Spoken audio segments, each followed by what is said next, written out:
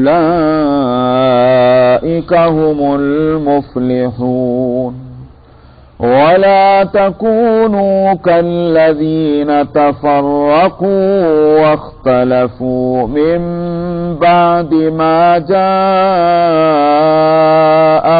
البينات وأولئك لهم عذاب عظيم صدق اللہ العظیم.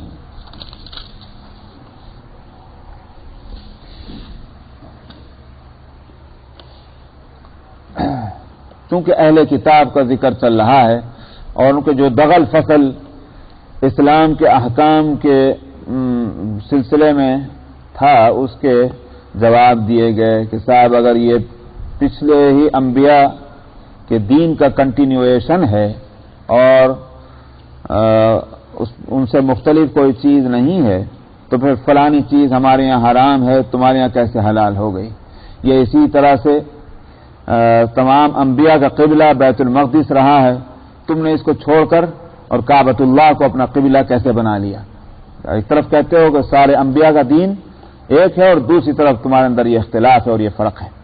تو کھانے پینے کے جو چیزیں تھیں ان کا جواب تو پچھلی آیتوں میں دیا جا چکا اور یہاں سے اس بارے میں بتلا رہے ہیں کہ بیت اللہ کی عظمت جو ہے وہ تو ساری چیزوں سے بڑھ کر ہے.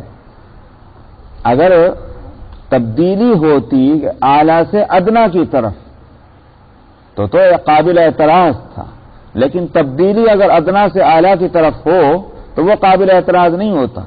بیت المقدس جو ہے وہ اپنی جگہ قابل تعظیم ہے, تکریم ہے, بڑی معظم جگہ ہے, لیکن بیت اللہ کے مقابلے میں نہیں. بیت اللہ کا درجہ کعبۃ اللہ کا درجہ بہت اونچا ہے. اس بات کو یہاں فرمایا جا رہا ہے کہ پہلا گھر جو لوگوں کے لیے بنایا گیا وہ ہے کہ جو مکے میں ہے. بکہ کا لفظ آیا تو بعض حضرات کا کہنا یہ ہے کہ مکہ تو شہر کا نام ہے اور بکہ جو ہے وہ اس جگہ کا نام ہے کہ جہاں کعبۃ اللہ ہے. بعض نے اس کا الٹا کہا. بعض لوگوں کی رائے یہ کہ ایسی کوئی بات نہیں ہے. میم اور با چونکہ متقارب المخرج ہیں, یعنی ان کے نکلنے کی جگہ منہ سے وہ ایک ہی ہے, دونوں ہونٹوں سے نکلتے ہیں میم اور با. تو اس واسطے اس قرب کی وجہ سے کہیں تو بکہ بول دیا کرتے تھے لوگ, کہیں مکہ بول دیا کرتے تھے. تو دونوں میں اگر دیکھا جائے تو کوئی زیادہ فرق سننے والے کو نہیں محسوس ہوگا بکہ بولا کہ مکہ بولا. تو اس لیے بکہ کا لفظ بھی استعمال ہوتا تھا, مکہ کا بھی. تو قرآن شریف میں استعمال کو دیکھا گیا اور بکہ کا لفظ یہاں استعمال ہوا. حاصل اس کا وہی ہے جگہ جو ہے مکہ. تو پہلا گھر لوگوں کے واسطے بنا. پہلا گھر کا مطلب کیا ہے؟ دو مطلب ہیں. ایک تو یہ کہ پہلی عمارت اس سرزمین کے اوپر جو بنی وہ کعبۃ اللہ تھی. کوئی عمارت اس کے سوا بنی نہیں, نہ کوئی گھر نہ کوئی گھروندہ. چنانچہ یہ ہے کہ جب حضرت آدم علیہ السلام کو زمین پر اتار دیا گیا تو آدم علیہ السلام نے عرض کیا خداوندہ آپ کے یاد کرنے کے واسطے اور آپ کی عبادت کرنے کے لیے کوئی جگہ میرے واسطے متعین ہو جاتی تو میں وہاں آپ کی عبادت کرتا. تو فرشتوں کے ذریعے سے یہ کعبہ جو ہے یہ اس کو تیار کیا گیا اور آدم علیہ السلام کے لیے کہا گیا یہ ہے عبادت کی جگہ. اس کے بعد جس کو کہنا چاہیے سویلائزیشن جیسے جیسے بڑھتا گیا لوگوں نے اپنے اپنے گھر بنایا, اولاد ہونے لگی جب. لیکن پہلا گھر جو بنا ہے وہ کعبۃ اللہ.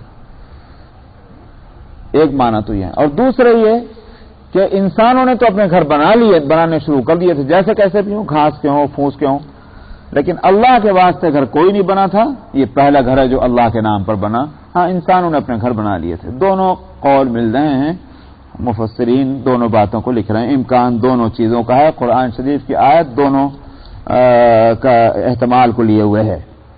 اس سے بہرحال قدامت معلوم ہوئی کہ پہلا گھر تو یہ ہے.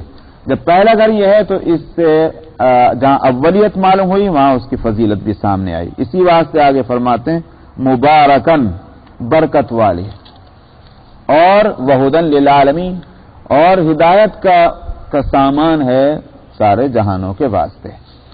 تو پہلا گھر جو اس کو کہا گیا، ویسے تو جو مشہور ہے کہ ابراہیم علیہ السلام نے تعمیر کی، عام مسلمانوں میں اس کی جو شہرت ہے. تو اس کے بارے میں یہ ہے کہ حضرت ابراہیم علیہ السلام نے تعمیر تو کی، مگر تعمیر اول نہیں تھی، وہ دوسری تعمیر تھی. اس لیے علماء کا کہنا یہ ہے کہ آدم علیہ السلام کے وقت میں جو کعبۃ اللہ تھا وہ رہا باقی حضرت نوح علیہ السلام کے طوفان تک. نوح علیہ السلام کے طوفان میں ہر چیز ناپید ہو گئی تو کعبۃ اللہ بھی وہ ختم ہو گیا. ہاں اس کی بنیادیں باقی رہ گئیں، زمین کے اندر فاؤنڈیشن جو ہے وہ رہ گئی تھی، اور اس کے بعد پھر اس کی تعمیر نہیں ہوئی. کوئی بھی اس وقت عمارت موجود نہیں رہی حضرت ابراہیم علیہ السلام کے دنیا میں تشریف لانے کے وقت تک. ابراہیم علیہ السلام نے نبوت ملنے کے بعد پہلے تو جہاں اپنا شہر تھا عراق، وہاں اپنے شہر میں ہی انہوں نے تبلیغ دین کی. لیکن جب کسی نے نہیں مانا سوائے ان کی اہلیہ کے حضرت سارہ، اور سوائے ان کے بھتیجے حضرت لوط علیہ السلام کے، اور کسی نے نہیں مانا، تو آخر یہ ہوا کہ وہاں سے انہوں نے ہجرت کی. ہجرت کر کے وہ آ گئے فلسطین کے علاقے میں، الخلیل جو موجود ہے، یہاں حضرت ابراہیم علیہ السلام نے پڑاؤ کیا. اس کے بعد پھر یہ ہوا کہ اللہ نے جو بھی قرآن شریف کے سورہ بقرہ میں جو آیت گزر چکی، وَإِذِ ابْتَلَىٰ إِبْرَاهِيمَ رَبُّهُ بِكَلِمَاتٍ فَأَتَمَّهُنَّ، ابراہیم علیہ السلام کے جو ٹیسٹ ہوئے اللہ سبحانہ و تعالیٰ کی طرف سے اور اس میں وہ کامیاب ہوئے، تو اس کے بعد اللہ نے فرمایا انی جاعلک للناس اماما، میں ساری دنیا کے انسانوں کا پیشوا اور قائد تم کو بنا رہا ہوں. تو رہتی دنیا تک ابراہیم علیہ السلام کی مرکزیت جو ہے وہ قائم کر دی گئی. اب اس کا انتظام کس طرح ہوا؟ ابراہیم علیہ السلام کے یکے بعد دیگرے دو بیٹے ہوئے، ایک اسماعیل علیہ السلام ہوئے، ایک حضرت اسحاق علیہ السلام ہوئے. ابراہیم علیہ السلام کے اس پہلے بیٹے اسماعیل علیہ السلام، جن کو ذبیح اللہ بھی کہا جاتا ہے، تو ان کے لیے تو اللہ کے حکمت نے یہ فیصلہ کیا کہ ان کی نسل سے تو حضرت محمد صلی اللہ علیہ وسلم آخری نبی آنے ہیں، جن کی امت قیامت تک ہوگی، جن کی نبوت قیامت تک ہے، جن کی شریعت قیامت تک ہے. تو ان کے لیے تو یہ ہوا کہ ان کو لے جایا جائے وہاں جہاں وہ کعبۃ اللہ تھا. چنانچہ سفر کرایا گیا، چلو یہاں سے، اور لا کر ٹھہرا دیا کہاں کہ جہاں کوئی عمارت نہیں ہے، چار طرف پتھر اور پہاڑ ہیں، اور نہ پانی ہے نہ کھانے کا سامان ہے. اور وہ بچہ جو ہے وہ بھی ابھی گود میں ہے، اور حضرت حاجرہ جو ان کی دوسری بیوی تھی، ان کو وہاں چھوڑ کر کے، اور ابراہیم علیہ السلام تو چل دیا اللہ کے حکم سے، یہاں سے واپس جاؤ. آخر اسماعیل علیہ السلام بڑے ہوئے، جوان ہوئے، وہیں گزرنے والے قبیلہ بنو جرہم کا پڑاؤ وہاں ہو گیا ان کی اجازت سے، اور اس میں ان کی شادی ہو گئی، وہی آگے چل کر کے ان کی نسلیں چلیں. کچھ دن کے بعد جب یہ جوان تھے اسماعیل علیہ السلام، نوجوان تھے بلکہ، تو اسی اللہ کے اس پلان کے مطابق وقت آ گیا کہ یہاں تعمیر ہونی چاہیے اس کعبۃ اللہ کی، کہ جو سب سے پہلے عمارت اللہ کے لیے بنی تھی. ابراہیم علیہ السلام کو حکم ہوا چلو میرا گھر بناؤ. وَإِذْ بَوَّأْنَا لِإِبْرَاهِيمَ مَكَانَ الْبَيْتِ، ہم نے ٹھکانہ بتلایا ابراہیم کو بیت اللہ کا. تو معلوم ہوا کہ بیت اللہ تو پہلے بھی تھا، لیکن وہ اس وقت جو ہے زمین کے اوپر اس کے آثار نہیں تھے، وجود نہیں تھا. تو حضرت جبریل کے ساتھ پہنچے ابراہیم علیہ السلام اور بتایا گیا کہ یہ جگہ اب کھدائی کی تو وہ تو فاؤنڈیشن نکل آئی. اسی فاؤنڈیشن کے اوپر تعمیر کی ابراہیم اور اسماعیل علیہ السلام. یہ انتظار اس لیے کرایا گیا کہ اسماعیل بھی اس قابل ہو جائیں کہ اس تعمیر میں شریک ہوں. اگر ابراہیم علیہ السلام سے پہلے ہی تعمیر کرا دی جاتی تو آج بنو اسرائیل کا یہ دعویٰ بالکل یہ ہے صحیح ہو جاتا کہ یہ بیت اللہ بھی ہمارا ہے. جس طرح سے بیت المقدس پہ دعویٰ ٹوک کے بیٹھے ہیں تو وہاں یہ ہوتا کہ یہ کعبۃ اللہ بھی ہمارا ہے. اللہ سبحانہ و تعالیٰ نے یہ کیا کہ اسماعیل علیہ السلام کے جوان ہونے تک ابراہیم علیہ السلام کو حکم نہیں دیا. جب وہ جوان ہو گئے تو اب حکم ملا کہ ان کے ساتھ مل کر کے کعبۃ اللہ کی تعمیر کرو. تعمیر ہو گئی تو اسماعیل کو وہیں چھوڑ پہلے ہی سے لا کے رکھ دیا تھا تو پہلے سے وہاں موجود ہیں. اس کے بعد پھر حضرت اسحاق علیہ السلام جو تقریباً 12-13 سال چھوٹے ہیں تو اب وہ جوان ہونے لگے ہیں. تو وہ جوان ہونے لگے تو اللہ کی حکمت یہ تھی کہ ان کی نسل سے اور انبیاء کا سلسلہ چلے گا تاکہ ابراہیم علیہ السلام کی وہ امامت جو ہے وہ قیامت تک قائم ہو جائے کہ سارے انبیاء ادھر اور ایک جو ہے چمکتا ہوا موتی ایک طرف اسماعیل علیہ السلام کی نسل میں. چنانچہ اسحاق علیہ السلام تو وہاں فلسطین میں تھے ہی تو بیت المقدس کی جو مسجد اقصی جو اس کی تعمیر ہوئی بیت المقدس کی ابراہیم علیہ السلام نے. تو معمار اول بیت المقدس کے ابراہیم علیہ السلام ہی ہیں اور یہاں اس بیت اللہ کے معمار ثانی ہیں. تعمیر ثانی ہوئی ہے تعمیر اول نہیں. تو وہاں اسحاق علیہ السلام کی متولیت جو ہے وہ چلی اور یہاں متولی ہوئے اسماعیل علیہ السلام اور دونوں بیٹے ہوئے ابراہیم علیہ السلام کے. تو آگے چل کر دونوں ہی کی نسل قیامت تک جو ہے وہ اللہ کے دین کے حامل ہوئی. انبیاء علیہ السلام 1 لاکھ کی تعداد میں بنو اسرائیل میں ہوئے ہیں. ان سب کا قبلہ جو ہے وہ بیت المقدس رہا. اگرچہ بعض علماء کا کہنا یہ ہے کہ انبیاء بنی اسرائیل بھی بیت المقدس میں جو عبادت کرتے تھے وہ اس طرح کرتے تھے کہ بیت المقدس بھی رہے ان کے سامنے اور کعبۃ اللہ کے بھی رخ رہے.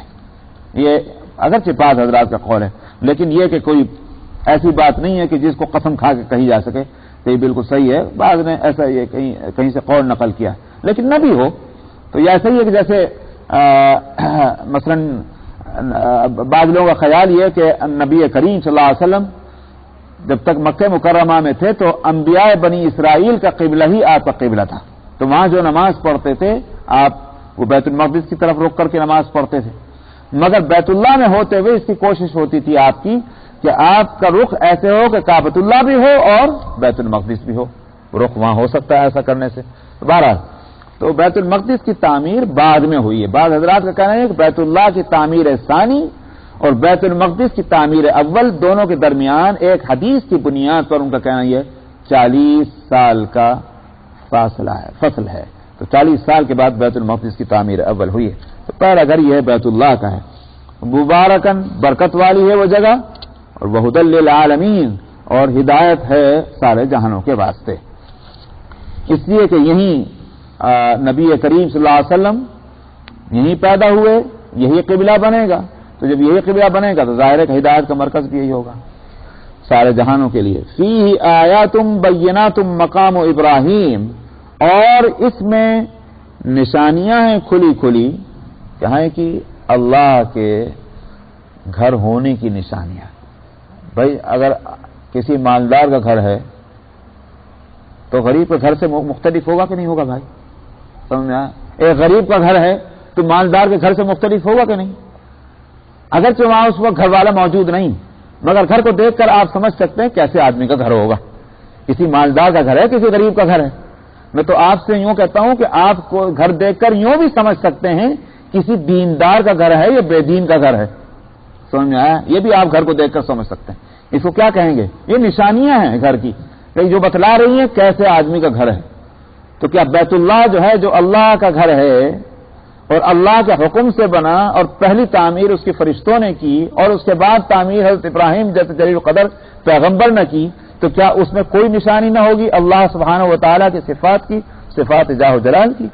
اسی لیے بعض علماء کا جن کا میدان یہی ہے ہم جیسوں کا تھوڑی میدان وہ تو ہم کو تو آنکھوں سے کچھ نظر نہیں آتا دل کی آنکھیں تو غائب ہی ہیں بالکل لیکن جن کی دل کی آنکھیں بھی کھلی ہوئی ہیں ان کا کہنا تو یہ کہ اللہ سبحانہ و تعالیٰ کی تجلی معبودیت کی تجلی وہ ہوتی ہے بیت اللہ کے اوپر. اور بیت اللہ سے پھر وہ اس کے اثرات دنیا کے مختلف حصوں پہ مسجدوں کے واسطے سے اللہ کی اس تجلی کا اثر پہنچتا ہے، جس کی میں نے پہلے بھی مثال دی تھی کہ آئینے کو اگر آپ فوکس کرتے ہیں چراغ کی طرف، لائٹ کی طرف، تو آئینہ بھی چمک اٹھتا ہے۔ فوکس کرنا ضروری ہے۔ تو ساری مسجدیں ان میں وہ اللہ کی تجلی معبودی وہ پہنچتی ہے، مگر بواسطہ بیت اللہ۔ اور اس کا اگر اس کا کوئی اثر اگر نظر دیکھنا ہو تو ہم جیسے لوگوں کو بھی یہ بات محسوس ہوتی ہے کہ وہاں جائیے مسجد حرام میں، اور حالانکہ مسجد حرام کے پتھر جو ہیں وہ ترکوں کی تعمیر کی ہوئی اور یا سعودیوں کی تعمیر کی ہوئی، وہ تو زیادہ کہیں قیمتی پتھر ہیں، ایک ایک پتھر اس کا بہت قیمتی ہے، اور اس کے مقابلے میں کعبۃ اللہ کی جو تعمیر ہے اس میں جو پتھر استعمال ہوا اس کو تو یہ نہیں کہہ سکتے کہ مارکیٹ کی ویلیو کے لحاظ سے وہ زیادہ قیمتی ہے، وہ معمولی ایک کالا پتھر ہے۔ لیکن اس کے باوجود کسی کا یوں نہیں دل چاہتا کہ کعبۃ اللہ کو چھوڑ کر کے ان عمارتوں کو دیکھنے بیٹھ جائے، وہ وہاں بیٹھ کر کے اس کی نظر ہٹتی نہیں کعبۃ اللہ سے۔ یہ کہیں کا اثر ہے، یہ اللہ کے گھر ہونے کا اثر ہے کہ ایک مومن میں جتنا ایمان ہوگا اس ایمان کے لیول کے مطابق اس کی نظر وہیں اٹکی رہے گی، وہاں سے ہٹے گی۔ اسی بات سے حدیث میں بھی تو ہے کہ اللہ سبحانہ و تعالیٰ نے 100 رحمتیں اس بیت اللہ کے تعلق سے رکھی ہیں۔ 40 تو ہیں نماز پڑھنے والوں کے لیے جو وہاں نماز پڑھیں گے، اور 40 ہیں طواف کرنے والوں کے لیے، اور 20 ہیں کعبۃ اللہ کو دیکھنے والوں کے لیے۔ اس لیے کہ جب وہ اللہ کا گھر ہے اور اس میں اللہ کا جاہ و جلال ہے، اس کی تجلی ہے، تو اس کی برکت بھی تو اس کو ملنی چاہیے، اس کی رحمتیں ملنی چاہیے۔ تو وہ ھدی للعالمین، اور فیہ آیات بینات، اس میں کھلی نشانیاں ہیں، اور مقام ابراہیم بھی ہے۔ ومن دخلہ کان آمنا، مقام ابراہیم یہ وہی پتھر ہے کہ جس پر کھڑے ہو کر ابراہیم علیہ الصلوۃ والسلام نے بیت اللہ کی تعمیر کی تھی۔ اب وہ پتھر کہاں سے آیا کوئی نہیں بتا سکتا، کیونکہ ابراہیم علیہ السلام نے جو چیزیں فرمائی ہو بتلائی ہو وہ کہاں محفوظ ہیں۔ تو قرآن نے جو کچھ بتلا دیا وہ محفوظ ہے، یا رسول نے جو بتلا دیا وہ محفوظ ہے۔ رسول سے یوں نہیں پوچھا گیا تھا کہاں سے آیا پتھر، یہ ضرور پوچھا تھا کہ یہ کیا ہے، حالانکہ جنہوں نے پوچھا تھا وہ تو خود مکے کے رہنے والے تھے، تو مکے والوں ہی نے پوچھا، اس لیے پوچھا کہ ہمارا علم جو ہے اس سے بڑھ کر نبی کا علم ہے، جو بات نبی کہیں گے اگر ہمارے جو معلومات ہے اس کے مطابق ہے تو تصدیق ہو جائے گی، اور اگر کوئی اور بات بتلا رہے ہیں وہ بات صحیح ہوگی۔ تو پوچھا یا رسول اللہ یہ کیا ہے؟ آپ نے فرمایا مقام ابراہیم ہے۔ تو حضرت عمر نے عرض کیا افلا نتخذوا مصلانا، تو کیا پھر ہم اس کو اپنی نماز پڑھنے کی جگہ نہ بنا لیں؟ تو قرآن شریف میں آیت اتری واتخذوا من مقام ابراہیم مصلی، مقام ابراہیم کو اپنے نماز پڑھنے کی جگہ بنا لو۔ چنانچہ کوئی طواف کرنے والے کا مکمل ہوگا ہی نہیں جب تک کہ 2 رکعت اس کے بعد نہ پڑھ لے۔ اصل جگہ تو اس کے مقام ابراہیم ہی ہے، یعنی اس کے پاس آ کر کے پڑھی جائے۔ لیکن کمال ہے حضرت امام ابو حنیفہ رحمۃ اللہ علیہ کی فراست کا اور ذہانت کا کہ انہوں نے اس کو اس وقت سمجھ لیا تھا کہ مقام ابراہیم کو اگر پر نماز پڑھنے کا اگر مطلب ہم جو ہے جس کو دلالت لفظی، جس کو میں نے پہلے بھی کہا تھا کہ الفاظ سے براہ راست کے جو معنی نکل رہے ہیں اور جو مسئلہ نکل رہا ہے اس کو دلالت لفظی کہتے ہیں، اور دلالت مطابق کا مطلب کیا ہے کہ اس کے مطابقت سے جو اور معنی نکلتے چلے جائیں وہ۔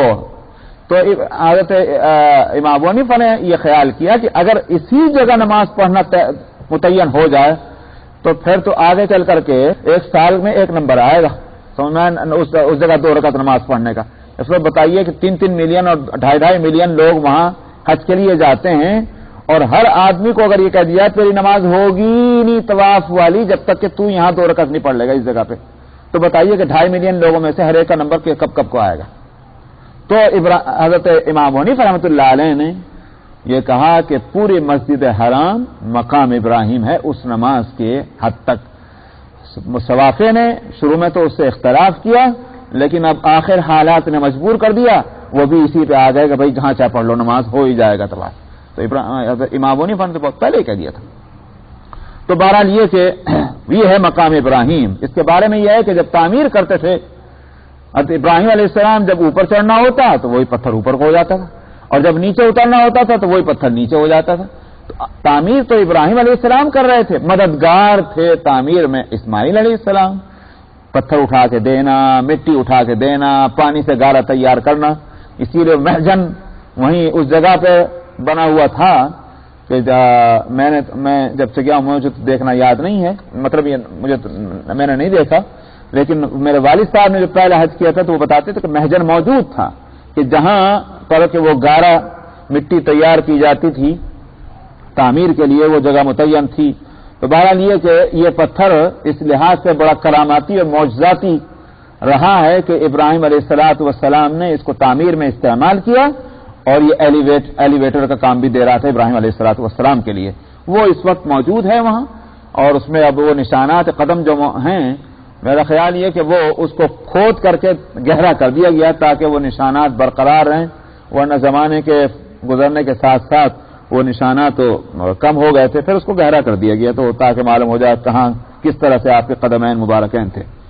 ومن دخلہ کان آمنا، فرمایا کہ ہم نے اس بیت اللہ میں یہ بھی تاثیر رکھی ہے، یہ اس کے احکام اور آداب میں ہم نے یہ بات بھی رکھی ہے کہ جو اس میں داخل ہوا وہ امن والا ہو گیا، اس کو امن مل گیا. اس سے یہ رہا کہ مشرکین میں بھی جو مکے کے رہنے والے تھے وہ بھی اس بات کو جانتے تھے کہ مکے کے اندر لڑائی جھگڑا، فتنہ فساد، جنگ و جدال یہ نہیں ہوگا. وہ بھی سمجھتے تھے. قرآن نے آ کر کے اس کو اور واضح کر دیا کہ یہ امن کی جگہ ہے، دار الامن ہے، یہ یہاں فساد نہیں. اسی لیے فقہاء نے اس آیت کی روشنی میں گفتگو کی ہے کہ بھئی اگر یہ امن کی جگہ ہے تو کیا یہاں کسی کو سزا بھی نہیں دے سکتے اگر کوئی مجرم ہو؟ امام شافعی رحمۃ اللہ علیہ نے تو کہا کہ مجرم ہے اس کو تو سزا دیں گے. ہاں یہاں لڑائی جھگڑا اور جنگ اور جدال نہیں ہوگا، مگر مجرم اگر ہے تو اس کو سزا دیں گے یہاں. اور اگر مجرم کو سزا نہیں دیں گے تو ساری دنیا کے جو ہیں مجرمین سب یہیں آ کے اکٹھے ہو جائیں گے، تو یہ تو دارالفساد ہی بن جائے گا. پھر اس واسطے مجرم اگر ہے تو اس کو سزا دیں گے. امام ابو حنیفہ رحمۃ اللہ علیہ نے کا مسئلہ کیا ہے نہیں، ہم مجرم کو بھی وہاں سزا نہیں دیں گے. اگر باہر کا مجرم ہے اس کو وہاں بھی سزا نہیں دیں گے، اس لیے کہ وہ قرآن نے کہہ دیا کہ وہ امن کی جگہ ہے. لہذا جب امن کی جگہ ہے تو بس امن ہی کی جگہ ہے. ہم باہر کے مجرم کو یہاں سزا نہیں دیں گے، البتہ اس کے لیے ایسے حالات پیدا کریں گے کہ وہ وہاں رہنے نکل کے بھاگ جائے، اور جب بھاگ جائے وہاں حدود حرم سے باہر تو وہاں اس کو پکڑ کر کے اور اریسٹ کر کے اس کو سزا دیں گے. البتہ جس نے وہیں رہ کر جرم کیا ہے، تو جس نے خود اس کے امن کو تباہ کر دیا ہے، ظاہر ہے کہ پھر اس کو وہیں سزا ملے گی. اس کا ذمہ دار وہ ہوا، ہم نہ ہوئے. تو حکومت نہیں ہوئی بلکہ وہ خود مجرم اس کا ذمہ دار ہو گیا جس نے اس کی حرمت کو پامال کیا ہے. تو اس واسطے اگر حدود حرم میں کوئی چور ہے اس کو وہیں سزا ملے گی، حدود حرم کا زنا کرنے والا ہے اس کو وہیں سزا ملے گی. لیکن باہر سے کوئی مجرم آ جائے اور حدود حرم میں آئے تو پھر اس کو حنفی مسلک کے اعتبار سے وہاں نہیں سزا دیں گے، باہر دیں گے. شوافی کا مسئلہ یہ ہے کہ وہیں سزا دیں گے. تو امن کی جگہ ہے. وَلِلَّهِ عَلَى النَّاسِ حِجُّ الْبَيْتِ، اور یہاں اگرچہ جو ہے وہ من دخلہ، اس سے مراد ہوگا بیت اللہ، لیکن بیت اللہ میں جو یہ اثر ہوا وہ اس کی اپنے عزت اور حرمت کی وجہ سے. تو جب دوسرے روایتوں سے معلوم ہوا کہ حرم کو اللہ سبحانہ و تعالیٰ نے وہ عزت دی ہے کہ وہاں نہ گھاس کاٹ سکتے ہیں، نہ درخت کاٹ سکتے ہیں، نہ کسی جانور کا شکار کر سکتے ہیں سارے حرم کے اندر، تو معلوم ہوا کہ یہ امن کی جو خصوصیت ہے یہ بھی پورے حرم میں ہوگی، خالی مسجد حرام میں کعبۃ اللہ کے اندر نہیں بلکہ پورے حدود حرم جو ہیں ان میں ہوگی. تو مثلا اگر جدہ سے آپ جاتے ہیں تو ایک جگہ آتی ہے وہاں لکھا ہوا ہے حرم، یہاں سے حرم شروع ہو رہا ہے، تو وہ پورا علاقہ جو حدود حرم کا ہے اس کے یہی احکام رہیں گے. وَلِلَّهِ عَلَى النَّاسِ حِجُّ الْبَيْتِ مَنِ اسْتَطَاعَ إِلَيْهِ سَبِيلًا، اور اللہ کے واسطے لوگوں کے اوپر فرض ہے بیت اللہ کا حج کرنا جس میں وہاں تک جانے کی طاقت ہے، راستے کی طاقت ہے. تو فرض ہے، فرض تو کر دیا ہر مسلمان پہ، علی الناس، سارے انسانوں پر حج فرض کر دیا گیا، مگر ایک کنڈیشن لگا دی. اس کنڈیشن نے آ کر کیا کر دیا؟ لمیٹڈ کر دیا اس فرضیت کو. تو معلوم ہوا کہ ہر ایک کے لیے نہ ہوا اگر وہ شرط نہ پائی جا رہی ہو ہاں شرط پائی جائے گی تو جہاں جہاں شرط پائی جائے گی وہاں وہاں وہ فرض ہوتا جائے گا. تو یہاں لفظ لائے ہیں اس شرط کے تعلق سے من استطاع الیہ سبیلا، جس کو وہاں تک پہنچنے کی طاقت ہے. اب اس لفظ میں ظاہر ہے کہ یہ کام فقہا کا قرآن کے اور حدیث کے الفاظ میں غور کرنا اور اس سے مسائل نکالنا، اصول بھی نکالنا اور فروع اور جزیات بھی نکالنا. اس میں غور کیا کہ وہاں تک پہنچنے کی طاقت کے معنی کیا ہے. تو شوافع کا کہنا تو یہ ہے کہ صاحب راستہ پرامن ہو اور کھانے پینے کا خرچ ہو، بس اب چلو، اور اس سے زیادہ اور کچھ نہیں. جس کے پاس اتنا ہے اس کے اوپر حج فرض ہو جاتا ہے. حنفیہ نے کہا کہ اتنا ہی نہیں بلکہ اتنا بھی ہونا چاہیے کہ راستہ پرامن ہو، اپنا خرچ مرچ اس کے ساتھ ہو، اور دوسرے یہ کہ جتنے دن غائب رہے گا حج کی وجہ سے تو جن کا خرچ اس کے ذمے ہے اتنے دن کا خرچ کا انتظام بھی ہو. یہ بھی ہونا چاہیے. یہ نہیں کہ وہ بھوکے مریں گے کہ صاحب ہم تو حج کرنے جا رہے ہیں تم مرتے رہو، یہ نہیں ہوگا. حنفیہ کہتے ہیں کہ ان کے بھی خرچ کا انتظام کرنا ہے، بیوی ہیں، بچے ہیں وغیرہ وغیرہ، یا ماں ہیں، باپ ہیں، جن کا خرچ شریعت نے اس کے ذمہ کیا ہے. جتنا ٹائم حج کے لیے جانے اور آنے میں لگے گا اتنے ٹائم کا خرچ ہونا چاہیے. مالکیہ کا مسلک یہ ہے کہ نہیں، راستہ تو بے شک پرامن ہو لیکن خرچ ورچ کی کوئی ذمہ داری نہیں. محنت کرو، مزدوری کرو، کماتے جاؤ، کھاتے جاؤ اور حج کرو جا کر کے. تو مالکیہ اس معنی میں بہت سخت ہے. تو انہوں نے تو کہہ دیا کہ کچھ نہیں، بس اللہ نے پیر دیے ہیں، اللہ نے ہاتھ دیے ہیں، اور چلو پھرو، ہاتھ پیر ہلاؤ اور محنت مزدوری کرو مگر حج کرنے جاؤ. یہ ہے. تو حنفیہ اس معاملے میں ان کے یہاں زیادہ رعایت رکھی گئی حالات کی، ورنہ تو بہت مشکل پیش آ جائے اور ہر ایک کے ذمہ فرض ہو جائے. حج جو ہے فرض ہے اس کنڈیشن کی صورت میں کہ وہاں تک پہنچنے کی طاقت ہونی چاہیے. اسی واسطے اس سے یہ مسئلہ بھی نکلتا ہے کہ آپ نے سنا ہوگا کہ صاحب علماء اس بات سے منع کرتے ہیں کہ کوئی شخص حج تو کیا نہیں عمرہ کرنے جا رہا ہے، یا اپنا حج کیا نہیں دوسرے کی طرف سے حج کرنے جا رہا ہے، حج بدل جس کو کہتے ہیں. اس سے منع اسی بات سے کیا. ایک تو یہ ہے کہ عمرہ فرض نہیں ہے، حج فرض ہے. شوافع اس میں اگرچہ اختلاف کرتے ہیں. شوافع کہتے ہیں عمرہ بھی واجب، حج بھی واجب. تو ان کا مسلک تو یہ ہے. لیکن حنفیہ کے نزدیک اور دوسروں کے نزدیک عمرہ فرض اور واجب نہیں ہے، حج فرض، عمرہ سنت. تو عمرہ کیا جائے، عمرہ تو سنت تھا، اختلاف تو ہوا زیادہ سے زیادہ. حج کی فرضیت میں تو کوئی اختلاف ہے نہیں، وہ متفق ہے. تو اب وہاں پہنچ گئے. اب پہنچ گئے کا مطلب تو یہ کہ اب جس من استطاع الیہ سبیلا، جو بات تھی کہ جس کو وہاں تک پہنچنے کی طاقت ہے مگر وہ تو وہیں پہنچ ہی گئے. اب حج فرض ہو گیا، اور حج فرض ہو گیا تو ظاہر ہے کہ حج تک اگر نہیں ٹھہر سکتا تو وہاں سے لوٹ کے آئے عمرہ کرتے ہوئے تو حج پہلے فرض نہیں تھا مگر اب تو ہو چکا. تو یہ ایک مشکل پیش آئی. پھر زندگی ہے یا نہیں ہے، اور اس وقت جب حج کا وقت آئے گا اس وقت حج کو جا سکے گا نہیں جا سکے گا، کون جانے. اس کا مطلب کیا ہوا کہ جو ذمہ داری پہلے سے اپنے اوپر نہیں تھی وہ آپ نے لے لی. اس لیے منع کیا کہ عمرہ بھی مت کرو پہلے اور حج بدل بھی مت کرو پہلے، حج فرض اپنا پہلے کر لو. اس کا مطلب یہ نہیں کہ عمرہ کرنا ناجائز ہے حج سے پہلے. اس کا مطلب یہ نہیں کہ حج بدل کرنا ناجائز ہے اپنے حج سے پہلے. لیکن یہ اس احتیاط کی وجہ سے اس کو مکروہ کہا گیا ہے کہ یہ مکروہ ہے. حج بدل کو مکروہ کہنے میں ایک اور بھی وجہ ہے کہ صاحب جب دوسرے کی طرف سے آپ حج کرنے جائیں گے تو وہ تو بری ہو گیا. اب صحیح اور غلط ہے حج تو ذمہ دار کون ہوگا؟ کون ہوگا؟ جو کرنے والا ہے. اب جب اگر پہلی مرتبہ جا رہے ہیں تو پہلی مرتبہ جانے میں ناواقفیت کی وجہ سے کوئی غلطی ہو سکتی ہے. غلطی کا ذمہ دار یہی رہے گا، وہ نہیں رہے گا. سمجھ میں آیا؟ تو اس کا مطلب کیا ہوا؟ غلطی کرنے کا گناہ ہوا اور اس کو پورا ثواب مل گیا. تو کہتے ہیں ثواب لینے کے واسطے لوٹ کے لا رہے ہیں کچھ اپنے ساتھ گناہ بھی. تو یہ کون سی حکمت کی بات ہوئی؟ یہ ہے وہ وجہ کہ جس کی وجہ سے علماء نے یا فقہاء نے یہ کہا ہے کہ حج بدل وہی کرے کہ جس نے اپنا حج کم سے کم اپنا حج پہلے کر لیا. اگرچہ اس میں حکمت وہ ہے کہ بھئی علم والا ہونا چاہیے، مگر جو حج کر لے گا پہلے اس کو کم سے کم حج کا تو علم ہو جائے گا کہ بھئی کس طرح حج ہوتا ہے، کیا اس کا مسائل ہے وغیرہ وغیرہ. اور یہ من استطاع الیہ سبیلا ہی اس آیت سے کے ذیل میں یہ فقہاء نے بہت سے مسئلے نکالے ہیں. ومن کفر فإن اللہ غنی عن العالمین، پھر جس نے کفر کیا اللہ پھر تو غنی ہے سارے جہانوں سے، اللہ کا کیا نقصان ہے؟ کسی تم عمل کرو کہ نہ کرو، اس کے حکم پر چلو کہ نہ چلو، اللہ میاں کی بادشاہی جو ہے وہ دنیا کے بادشاہوں کی طرح تو نہیں ہے کہ ریت نے مان لیا تو بادشاہ ہے، نہیں مانا تو بادشاہ ختم۔